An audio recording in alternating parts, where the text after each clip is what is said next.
Hello everyone and welcome to the Philippine First Day Cover channel. For this episode, we will be talking about the Malolos Constitution. Known formally as the Political Constitution of 1899, it was the constitution of the First Philippine Republic.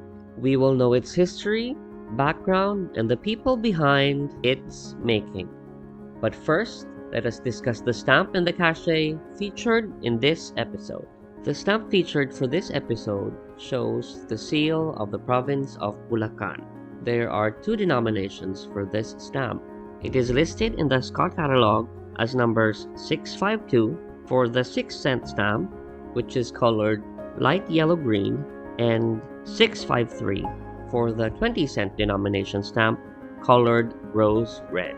The stamps were issued for the 60th anniversary of the Malolos Constitution.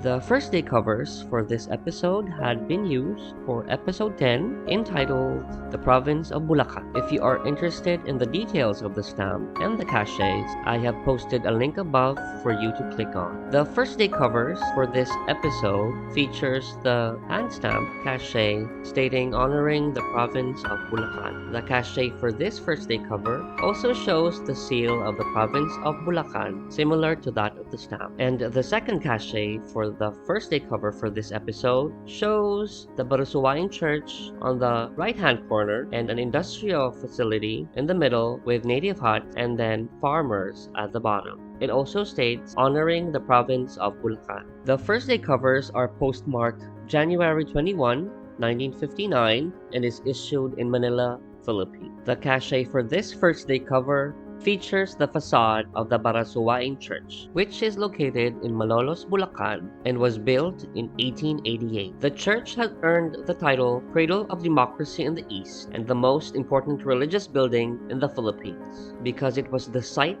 for the establishment of the First Philippine Republic. The idea of independence came about when the Filipino Spanish-speaking middle class went to Europe and was exposed to modern European ideas, which included liberalism. And the Katipunan, led by Andres Bonifacio, revolted against the Spanish authorities, where a number of Katipuneros tore up their cedula on August 1896 for what is now famously called the Cry of Pugad Lawin.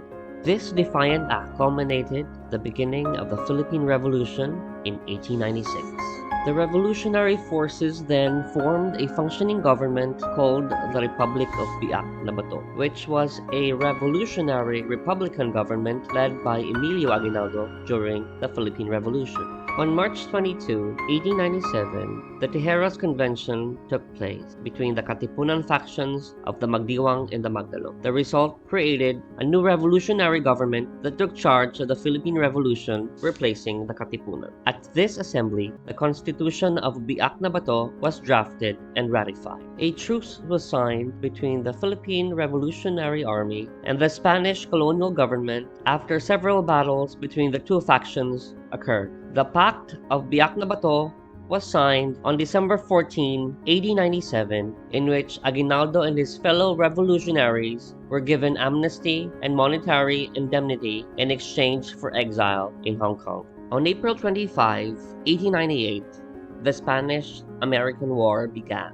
On May 1, 1898, the Spanish were defeated by the Americans in the Battle of Manila Bay. A month after the American victory, the U.S. Navy transported Aguinaldo back to the Philippines. Aguinaldo then took control of the reformed Philippine Revolutionary Forces and surrounded Manila on land. And on June 12, 1898, Aguinaldo issued the Philippine Declaration of Independence, forming the First Philippine Republic. Between June 23 to September 10, 1898, elections were held for a new national legislature, the Malolos Congress. A committee was elected to draft a constitution for the Republic of the Philippines after the Malolos Congress was convened on September 15, 1898. The committee members consisted of Hipolito Magsalin, Basilio Teodoro, Jose Albert, Joaquin Gonzalez, Gregorio Araneta, Pablo Ocampo, Aguido Velarde, Higinio Benitez, Tomas del Rosario, Jose Alejandrino, Alberto Barreto, Jose Maria de la Viña, Jose Luna, Antonio Luna, Mariano Abella, Juan Manday, Felipe Calderon, Arsenio Cruz, and Felipe Buencamino.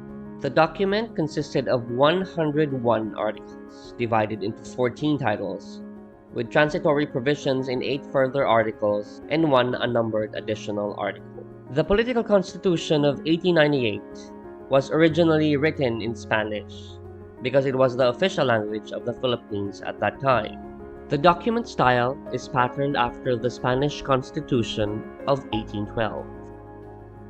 The Malolos Congress discussed the draft constitution article by article from October 25 to November 29, 1898.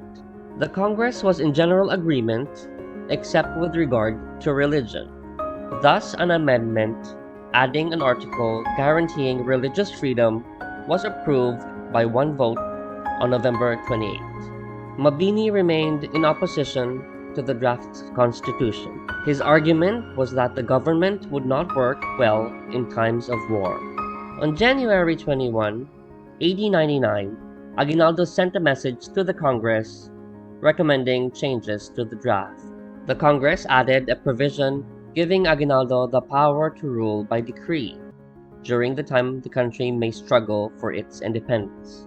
After being amended, the draft constitution was approved by Congress on June 20, 1899, and was promulgated on January 21, 1899.